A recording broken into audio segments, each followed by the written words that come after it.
It was before I became a Harbinger, and before Linny and the others joined the House of the Hearth.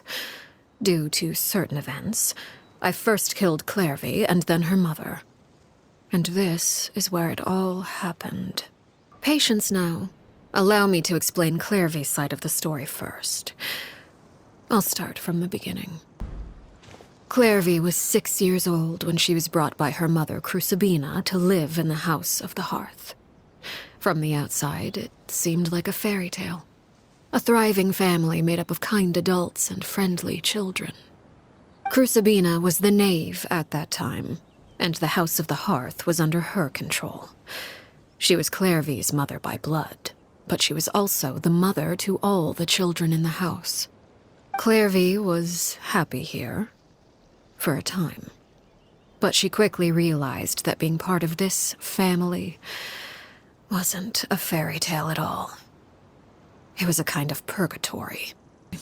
The House of the Hearth takes in war orphans from all over Tevat, but as for how to raise them, that depends entirely on the person in charge. Crucibina came up with a novel idea. She would teach the children to fight, force them to duel each other, and then crown as the king of the house the child who proved themselves most worthy of inheriting her title. It's difficult to estimate the number of children who died or were maimed in the process. There's little I can say about the ones who died. The ones that emerged with permanent injuries, on the other hand, well, they still served a purpose. They would be handed over to the doctor to be experimented on, or sent away on dangerous missions. Nothing more than tools to be used and then discarded. Despite being Clervie's mother, Crucibina cared little for her daughter. She forced Clervie to join the House of the Hearth only as a means to demonstrate her own impartiality as a mother, to prove that she treated all her children equally. Clervie did try to convince her mother to change her ways, but it was to no avail. After her efforts failed, the only other option was to rise up and try to fight back. Unfortunately, the other children had already been thoroughly indoctrinated into the illusion of happiness Crucibina had created. Of course, there was one exception. Someone Clervie's age who knew the truth about the House of the Hearth. Her name was Peruere. Clervie was a cheerful and passionate person with a tenacious spirit. Peruere, on the other hand, was rather cold-blooded. Her cold-blooded nature allowed her to see through Crucibina's facade. Yet, it was also this cold-bloodedness that prevented her from acting against it. At least at first. While Clervie longed for freedom, Peruere was convinced that, amid all the fighting and violence, she would make it until the end. Despite their differences, the two became fast friends, united by their knowledge of the truth. Clervie told Peruere that she hoped to create a real family, where no one would be killed or sacrificed. There may have been a certain naivete to her ideas, but Clervie proved her determination many times over. She tried countless times to run away, ask for help, or expose the truth. But her efforts only earned her beating after beating. The only thing that kept her going was her strength of will. Even with her body racked with pain, she would still stand on her tiptoes and open the window at night.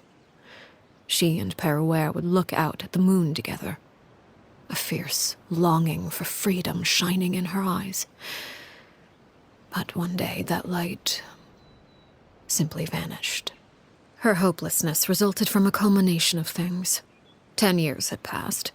10 years worth of failure after failure. She and Peruere weren't children anymore, but finding any chance to escape still seemed as hopeless as ever. It was during this time that Peruere suggested a new plan. If escaping was out of the question, why not take down the very person sitting on top of this throne of lies? Mother herself. Clervie rejected that proposal. She claimed that, as a famous Harbinger, Crucibina possessed an unimaginable amount of power. Trying to kill her would have an incredibly low chance of success. Clervie never gave another reason, but Peruere could see it written all over her face. Clervie still thought of Crucibina as her mother. Killing her own flesh and blood was a line she couldn't bring herself to cross. If she couldn't escape and fight back, then only one option remained. Precisely. Death was the only way that she felt she could be free. It happened during a duel. When she arrived at the dueling ring that day, her partner turned out to be none other than Peruere, the very person that had stood by her side all those years. It was a fierce battle. But ultimately, Clervie decided to let Peruere end her life. From that moment on, Peruere's journey was one written in flames. When the rain finally came and washed it all away, there she stood, the sole victor in Mother's endless game of slaughter. A trail of corpses strewn across her path to success. It was the very result she had predicted 10 years prior. Even then, she believed she would make it until the end. She wasn't surprised by the fact that she emerged as Mother's undisputed heir. Rather, her success left her with an inexplicable sense of restlessness. She was unsettled. And there was only one thing that could quell that sensation. Correct. This is the place where Peruere killed her best friend. A mere year later, this is also the place where she fought tooth and nail to kill the mother they shared. Peruere won the battle, and became a Harbinger herself. After which Her Majesty, the Tsaritsa, bestowed upon her a new name. Arlecchino. So the Perry Clervie was talking about... It was you all along. You're Peruere. Arlecchino is just a name you got later. I left that name behind long ago. I must say, hearing it now does bring back memories. After I defeated Crucibina, the moniker of Mother died with her. I chose to forego the title she called herself, and even chose to give up my own name. I rebuilt the House of the Hearth under a new identity. Not only as Arlecchino, but as father. And that is where the story ends. You see, a certain power runs through my veins. It's not unlike a curse. My flames leave behind shadows of anything they consume. Of course, the chances of those shadows morphing into a sentient entity are exceedingly slim.